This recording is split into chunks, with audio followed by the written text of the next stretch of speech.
আসসালামু আলাইকুম, সবাই কেমন আছেন? আশা করি সবাই খুবই ভালো আছেন। আজকে আমরা ২ বোনে মিলে সারাদিনে কি কাজ করলাম, কি করলাম তারই একটা ছোট্ট একটা মিনি ব্লগ নিয়ে চলে আসলাম আপনাদের সাথে। এখানে কিন্তু আমি চিকেন ধুয়ে মেরিনেট করে নিচ্ছি। চিকেনটা মেরিনেট করার পর আমি রান্নায় বসিয়ে দিব। তার পাশাপাশি আমি এখানে পোলাও চাল ধুয়ে নিচ্ছি। আজকে চিন্তা করলাম ২ বোনে মিলে পোলাও খাবো। তার জন্য আজকে পোলাও রান্না করব। আর পোলাও চাল ধুয়ে ৩০ মিনিটের জন্য পানিতে ভিজিয়ে রাখবো, তাহলে পোলাওটা অনেক ঝরঝরা হয় এবং সুন্দরভাবে কিন্তু রান্নাটাও সুন্দর হয়। আর এর পাশাপাশি কিন্তু শুটকি ভর্তা চলছে, এটা কিন্তু আমার বোন করতেছে। ও সাদা পোলাওর সাথে ভর্তা খুবই পছন্দ করে, তার জন্য এখানে শুটকি ভর্তাটাও ও করতেছে। ওরাতে ভর্তাটা খুবই মজার হয়।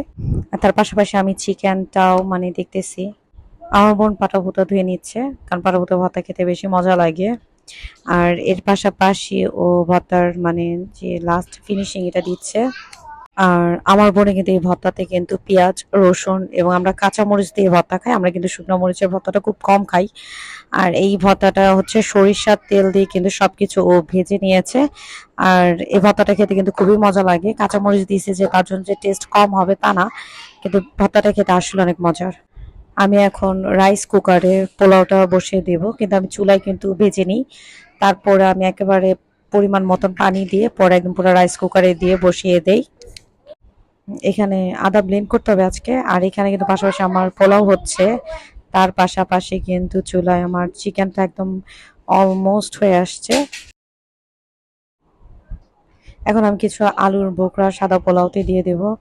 আমার বোন অনেক আলুর বোখরা পছন্দ করে সাদা পোলাওতে এবং বিরিয়ানিতে, ওর জন্য মানে আলুর বোখরাটা আমি স্পেশালি ভাবে মনে করে দিই। এর পাশাপাশি কিন্তু আমার বোনের ভর্তাটাও রেডি হয়ে গেছে। পাটার মধ্যে ভাত দিয়ে মাখা কে কে পছন্দ করেন বলেন তো?